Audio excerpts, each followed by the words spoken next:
Hello दोस्तों, स्वागत है आप सभी का। आज की जो टीम है हमारी वो है राजस्थान रॉयल्स।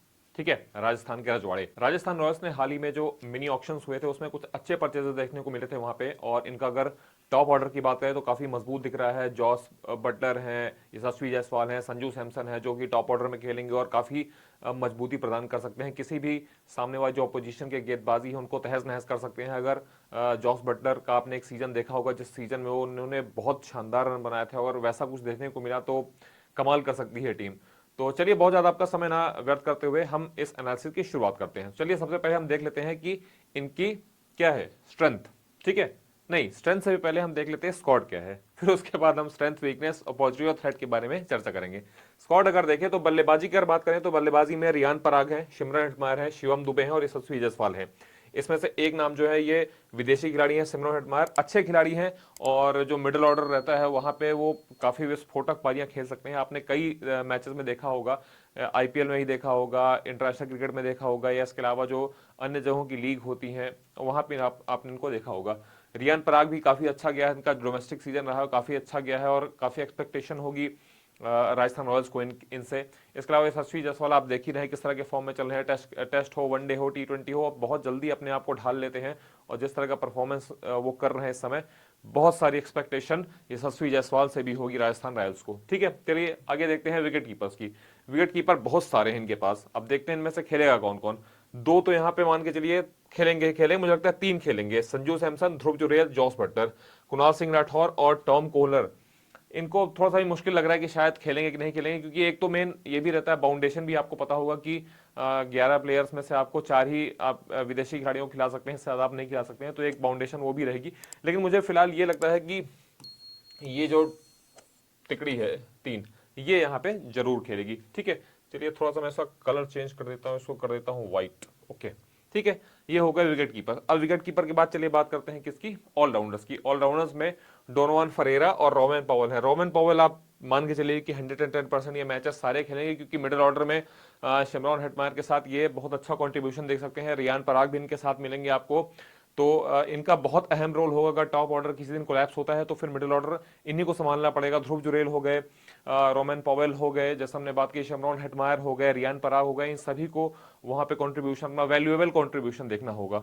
तो उस हिसाब से ये बहुत अच्छे खिलाड़ी हैं। डोनोवन फरेरा को भी देखने वाली बात है कि किस तरह से जो प्लेइंग 11 है उसको कैसे बैलेंस करके वो खिलाते हैं, ये एक थोड़ा सा देखने वाली बात होगी। ठीक है, चलिए ऑलराउंडर्स के बाद देखते हैं पेसर्स की। पेसर्स में एक अभी जस्ट 2 दिन पहले न्यूज आई थी, आपको पता होगा कि जो प्रसिद्ध कृष्णा है वो बाहर हो गए हैं इंजरी के कारण, और वो खिलाड़ी थे राजस्थान रॉयल्स के। तो उनके लिए एक झटका रहा है राजस्थान रॉयल्स के लिए। अच्छे गेंदबाज हैं, इंटरनेशनल खेल रहे हैं, मतलब कैप्ड प्लेयर हैं और काफी दिनों से खेल रहे हैं, तो मुझे लगता है कि एक उनके जाने से थोड़ा सा सेटबैक हुई होगी राजस्थान रॉयल्स की। वैसे कौन कौन है देख लेते हैं। आवेश खान है, ठीक है, आवेश खान, कुलदीप सेन है, नांद्रे बर्गर है। नांद्रे बर्गर साउथ अफ्रीका के बहुत अच्छे गेंदबाज है, इनके ऊपर सभी की निगाहें होंगी कि किस तरह का प्रदर्शन देखने को मिलता है। कुलदीप सेन जो रहे हैं आपको याद होगा कि इंजरी के कारण बहुत सारे वो मैचेस नहीं खेल पाए थे। ये भी आपको मैं बता देता हूं कि जब इंटरनेशनल डेब्यू हुआ था उसके बाद इंजरी के चलते वो बाहर हो गए थे। तो पिछले 1.5-2 साल में इंजरी के कारण बहुत सारे जो मैचेस थे वो नहीं खेल पाए हैं। अब हालांकि रिकवर हो चुके हैं वो, अब देखते हैं कि उनका कैसा प्रदर्शन होगा, इनसे भी काफी एक्सपेक्टेशन होगी। इसके अलावा नवदीप सैनी है, माफ कीजिए, हाँ नवदीप सैनी है, संदीप शर्मा है और ट्रेंट बोल्ट है। ट्रेंट बोल्ट बहुत अनुभवी गेंदबाज है न्यूजीलैंड के, और मुझे लगता है ये तो खेलेंगे ही खेलेंगे। इसके साथ साथ किसको कॉम्बिनेशन बनाते हैं, एक ये खेलेंगे, नांद्रे बर्गर हो सकते हैं। प्रसिद्ध कृष्णा नहीं है तो प्रसिद्ध कृष्णा की जगह कुलदीप सेन या आवेश खान को मौका मिल सकता है। संदीप शर्मा शुरुआत में अगर आप देखते हैं तो स्विंग गेंदबाजी काफी अच्छी रहती है उनकी, तो थोड़ा सा जो इनका प्लेइंग 11 होगा इस बार काफी मुश्किलें होने वाली है राजस्थान रॉयल्स के लिए, क्योंकि बहुत अच्छे प्लेयर हैं और मुश्किल मतलब सेलेक्ट करना मुश्किल हो जाएगा कि किसको हम प्लेइंग में रखें किसको ना रखें। इसके अलावा स्पिनर्स देख लेते हैं। स्पिनर्स अपने पास क्वालिटी स्पिनर्स हैं, अनुभवी भी हैं और क्वालिटी स्पिनर्स हैं। 4 हैं, एक है आपके पास आबिद मुश्ताक, एडम जैम्पा, रविचंद्रन अश्विन और युजवेंद्र चहल। चहल पिछले 2023 का जो आईपीएल होता है उसमें 14 मैच में उन्होंने 21 विकेट निकाले, तो आप समझ सकते हैं किस दर्जे के गेंदबाज है वो, और शानदार गेंदबाजी उनकी रहती है।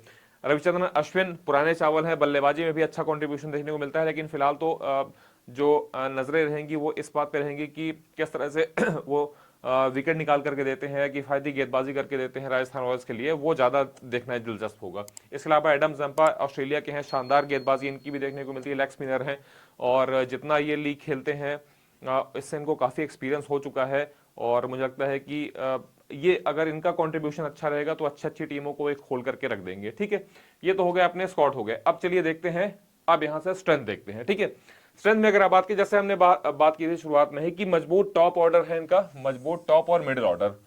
टॉप ऑर्डर में हमने बताया था आपको जॉस बटलर है, यशस्वी जायसवाल है, इसके अलावा कौन है आपके पास, कप्तान संजू सैमसन है।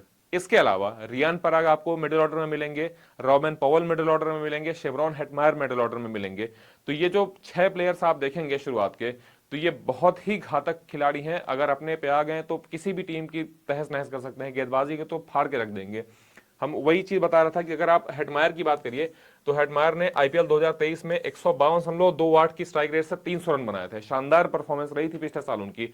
और 2022 में जब आईपीएल फाइनल में पहुंची थी राजस्थान रॉयल, तब भी उनका खास प्रदर्शन था और देखिए महत्वपूर्ण भूमिका निभाई थी। वहीं बटलर पिछले सीजन में उन्होंने 392 रन बनाए थे, तो उनका भी फॉर्म अच्छा था। इस बार देखते हैं कि किस तरह का फॉर्म लेकर के आते हैं। और इसके अलावा जो बाकी अपने यंग गन्स है, जिसमें ध्रुव जुरेल हो गए हैं, रियान पराग हो गए हैं या शुभम दुबे हो गए, शुभम दुबे को देखते हैं कि क्या वो मौका देंगे कि नहीं देंगे। हालांकि वो पिंच हिटर के रूप में है, मिडिल ऑर्डर में अच्छे तेज रन बना सकते हैं। देखते हैं कि मौका राजस्थान की तरफ से मिलेगा या नहीं। हालांकि अभी तो जो शुरुआत का आईपीएल होगा वो एक लेग में होगा, फिर इलेक्शंस हैं, इलेक्शन के बाद जो दूसरा लेग होगा वो स्टार्ट होगा। तो 4 मैचेस हैं शुरुआत के, अब देखते हैं कि किनको उनको मौका मिलेगा या नहीं मिलेगा। लेकिन ये कह सकते हैं कि जो टॉप ऑर्डर अभी तक कागज में जो दिख रहा है वो बहुत शानदार दिख रहा है। अगर इसी अनुकूल परिणाम रहे तो मुझे लगता है कि बहुत घातक हो सकती है राजस्थान रॉयल्स दूसरी टीम के लिए। इसके अलावा मजबूत अनुभवी स्पिन तिकड़ी, जैसा हमने बताया था, युजवेंद्र चहल रहे हैं और एडम जाम्पा हैं, या इसके अलावा रविचंद्रन अश्विन है। ये तीनों ही काफी एक्सपीरियंस गेंदबाज हैं और शानदार गेंदबाज हैं। दोनों ही कॉम्बिनेशन जो है वो काफी लीथल है और अगर ये चल गए, इनमें से एक दो गेंदबाज भी चल गया, अच्छा किफायती ओवर इन्होंने डाल दिया या विकेट निकाल करके दे दिया, तो मुझे लगता है कि राजस्थान रॉयल्स के लिए काफी हेल्प होगी। और ये चीज जैसा हमने शुरुआत में बताई थी कि 14 मैच में 21 विकेट लिए थे उन्होंने पिछले आईपीएल में, 2023 के आईपीएल में। अब यहाँ से अब देखते हैं वीकनेस क्या है। वीकनेस में अगर आप देखें तो कप्तानी ही रही है। अगर आप देखें तो जो पहला सीजन था आईपीएल का वो बस राजस्थान रॉयल्स ने जीता था, इसके अलावा आज तक नहीं जीत पाई। 16 साल से वो नहीं जीत पाई है। 2-3 टर्म में रह चुके हैं आपके संजू सैमसन, वो भी नहीं जितवा पाए हैं और कप्तान होने की वजह से उनकी बल्लेबाजी में भी काफी फर्क पड़ रहा है। आप यहाँ पे देख भी रहे होंगे, आपको स्टैट भी मैं दिखा देता हूं कि अगर कप्तानी के रूप में बात करें तो उन्होंने 45 मैच में कप्तानी की है, जिसमें मात्र 22 में जीत मिली है और उनका जो विनिंग परसेंटेज है अगर आप देखें तो 48.89 रहा है। तो ओवरऑल अगर देखा जाए तो कप्तानी का कुछ खास रिकॉर्ड नहीं रहा है और उसकी वजह से उनके बल्लेबाजी में भी काफी परेशानी हो रही है। प्रेशर, ऑब्वियस सी बात है कि आप कप्तान होते हैं तो आपके ऊपर पूरी टीम का प्रेशर होता है और कई बार जो बल्लेबाजी होती है वो कॉम्प्रोमाइज हो जाती है। तो ये चीज देखने को मिल रही है फिलहाल 2-3 सीजन से संजू सैमसन की तरफ से। अब देखते हैं कि इसको कैसे ओवरकम करते हैं। हालांकि वर्कलोड मैनेजमेंट जो होता है वो बहुत काम करता है, इस पे बहुत सारे मैचेस रहते हैं, ये देखने वाली बात होगी। थोड़ा सा जो तेज गेंदबाजी है इसमें आप ये कह सकते हैं कि किफायती तेज गेंदबाजी की कमी है। यहाँ पे अगर हम जैसे हम बात करें जो आपके पेसर्स हैं, पेसर्स में अगर आप देखें तो आवेश खान पिछले 1-2 सीजन में काफी मार खा रहे हैं। ट्रेंट बोल्ट इनके पास एक अच्छे गेंदबाज है, मतलब एक्सपीरियंस है, इनके ऊपर नजर रहेगी। इनके नांद्रे बर्गर जो हैं, क्योंकि बहुत एक्सपीरियंस नहीं है, गेंदबाजी अच्छी कर रहे हैं, एक्सपीरियंस नहीं है। टेस्ट वनडे का अलग क्रिकेट होता है, जो फ्रेंचाइजी लीग होती है हर देश की जो होती है, वहां पे वो सीन सिनेरियो पूरा अलग होता है। तो ये थोड़ा सा दिलचस्प होगा देखना कि नांद्रे बर्गर किस तरह देखते हैं। कुलदीप सेन के साथ हमने बताया था आपको कि वो इंजरी से जूझ रहे हैं। हालांकि लास्ट ईयर मुझे लगता है 8 से 9 मैच मिले थे उनको खेलने को और ठीक ठाक परफॉर्मेंस रहा है। इस बार एक्सपेक्टेशन अच्छी रहेगी क्योंकि रिटेन किया है राजस्थान रॉयल्स ने इनको, तो प्रयास करेंगे कि अच्छी गेंदबाजी देखने को मिले। तो ये एक वीकनेस के तौर पे रही है राजस्थान रॉयल के लिए। ठीक है, किफायती गेंदबाजी जो रही है, अगर मीडियम पेस डिपार्टमेंट अच्छा चला, विकेट निकाल करके इन्होंने दिए और बहुत ज्यादा रन नहीं कंसीड करने दिए, तो मुझे लगता है कि हेल्पफुल मदद मिलेगी राजस्थान रॉयल्स को। ठीक है, अब देखते हैं अपॉर्चुनिटी क्या है आईपीएल में ताकत के रूप में खुद को साबित करना। जैसा हमने बताया था अभी कि पहला सीजन जो रहा है उसमें लेजेंड शेन वॉर्न अब नहीं है इस दुनिया में, उन्होंने अपनी कप्तानी में जितवाया था। उसके बाद आज तक 16 साल से जो टीम रही है राजस्थान रॉयल वो आईपीएल की ट्रॉफी नहीं जीत पाई है। फाइनल में पहुंची, जैसे हमने बताया था कि 2022 में ही फाइनल में पहुंची थी लेकिन जीत नहीं पाई थी।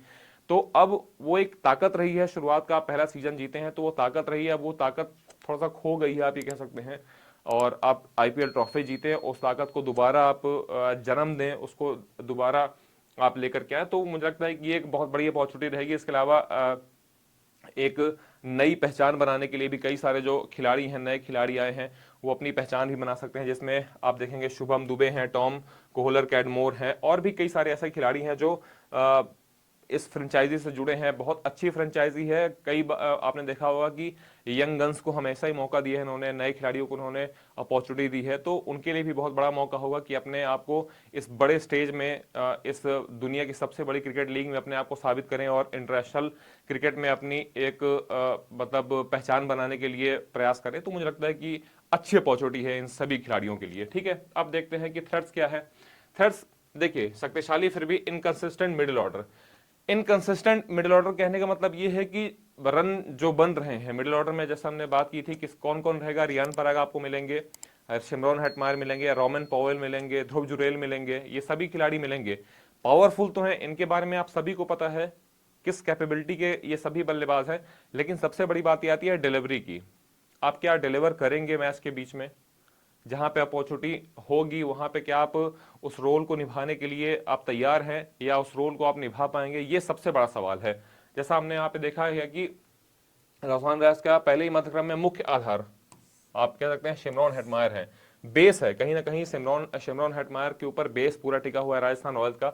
इस साल उनके साथ रोमन पॉवेल भी होंगे, ठीक है, ये एक और हो गए। दोनों ही बल्लेबाज काफी खतरनाक हैं, वेस्ट इंडीज से आते हैं, काफी लीथल है, अगर बल्लेबाजी अपने में उतर आए तो हालत खराब कर देंगे। लेकिन सबसे बड़ी समस्या है कि कंसिस्टेंसी, अगर आप कंटिन्यू रन नहीं बनाएंगे, बीच मझधार में छोड़ करके चले जाएंगे टीम को, तो वो एक प्रॉब्लम वाली बात हो सकती है। बाकी आप देख सकते हैं कि जैसे अगर फॉर्म में संघर्ष करते हैं तो उनके साथ फिनिश में पहुंचाने के ध्रुव जुरेल पर बहुत कुछ निर्भर करेगा। अकेले दम पर मैच जीतने का दबाव जुरेल पे बोझ हो सकता है और टूर्नामेंट में राजस्थान के लिए खतरा हो सकता है। पिछले आईपीएल में 14 में से मात्र 7 जीत दर्ज की थी राजस्थान रॉयल्स ने, तो यंग खिलाड़ियों के लिए भी एक मौका है। लेकिन अगर एक्सपीरियंस खिलाड़ी जैसे हेटमायर हो गए या रोमन पॉवेल हो गए, अगर ये लोग थोड़ा सा रिस्पॉन्सिबिलिटी लेंगे तो मुझे लगता है कि एक अच्छा कॉन्टेस्ट देखने को मिलेगा, एक अच्छे मैचेस हमें देखने को मिलेंगे राजस्थान रॉयल्स की तरफ से। तो ये कुछ रहा है क्या चीज, थ्रेट्स रहे हैं राजस्थान रॉयल्स के। अब देख लेते हैं कि शेड्यूल क्या है, जल्दी से एक बार वीडियो खत्म हो इससे पहले हम जल्दी से शेड्यूल देख लेते हैं कब कब कब मैचेस हैं। पहला मैच जो है वो 24 मार्च को है, ठीक है, और लखनऊ सुपर जायंट्स के साथ है, और होना कहाँ है, जयपुर में होगा, उनके होम ग्राउंड में होगा, ठीक है। दूसरा मैच भी उनके होम ग्राउंड में होगा, दिल्ली कैपिटल्स के साथ 28 तारीख को। 1 तारीख को होगा वानखेड़े में मुंबई इंडियंस के साथ, अपने घर से बाहर वो खेलेंगे, और जो आखिरी मैच है वो भी अपने घर में खेलेंगे आरसीबी के साथ, ठीक है। ये सारे मैच 3 मैच छोड़ करके पहला मैच बस 3:30 बजे चालू होगा, बाकी जितने भी मैच है तीनों 7:30 बजे चालू होंगे। इसके बाद क्या है, इसके बाद है like share and subscribe. Video अच्छा लगा हो तो प्लीज लाइक कीजिएगा। जो भी राजस्थान रॉयल्स के सपोर्टर्स हैं और उनके फैंस हैं तो प्लीज कमेंट बॉक्स में राजस्थान रॉयल्स या आरआर जरूर लिखिएगा। और इसके अलावा ये वीडियो अगर आपको पसंद आया हो तो इसको लाइक जरूर करिएगा। नहीं पसंद आता है तो वो भी आप हमें कमेंट के माध्यम से बता सकते हैं कि क्या चीज आपको नहीं पसंद आई, हम उसके अकॉर्डिंग अपने कंटेंट को और सुधार करने की पूरी कोशिश करेंगे। उम्मीद है कि आपको ये वीडियो पसंद आया होगा। पसंद आया हो तो बिना सब्सक्राइब किए मत जाइएगा। हम फिर मिलेंगे इस नए वीडियो में, तब तक के लिए थैंक यू।